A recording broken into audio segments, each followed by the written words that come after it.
The Australian Farm Institute is releasing a research report into the implications of digital agriculture and big data for Australian agriculture.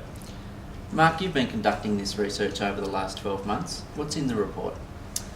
Well, the report looks at the current technologies on the market at the moment and what impact these are having on farm productivity. To do this, we went to the US. We interviewed representatives from various companies. Climate Corp was one, SSD Software was another one.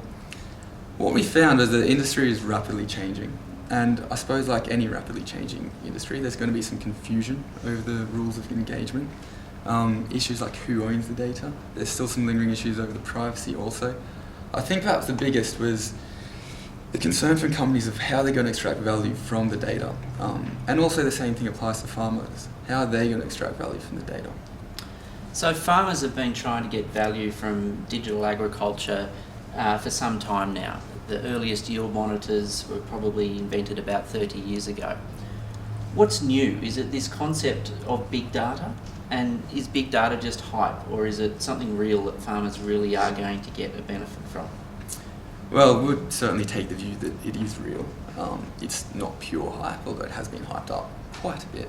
I suppose what differentiates big data from, data, how it would be referred to 10 years ago, it's probably a question of volume and also the type of data which can be collected, and also the fact that data can be collected in real time. The cost of storage has come right down, which was helped this. The cost of collection has also come right down. But I think the big one has been the advancement in data analytics. The methodology has become more sophisticated and crucially a lot more accessible. So does the report go into what Australian farmers need to do to realise the benefits of all of this technology? What are the impediments to adopting all of the technology that's out there?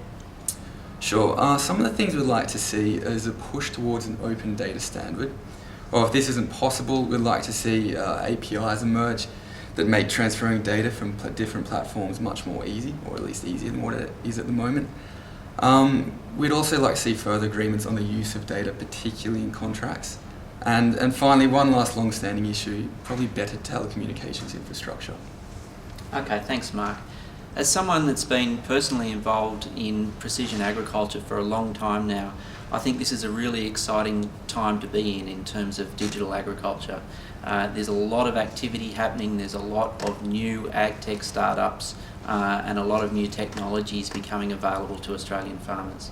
If you have an interest in understanding what these technologies look like, what the policy implications are and what the general environment for digital agriculture is, I highly encourage you to go to the Australian Farm Institute website at www.farminstitute.org.au, where copies of the report are available for purchase.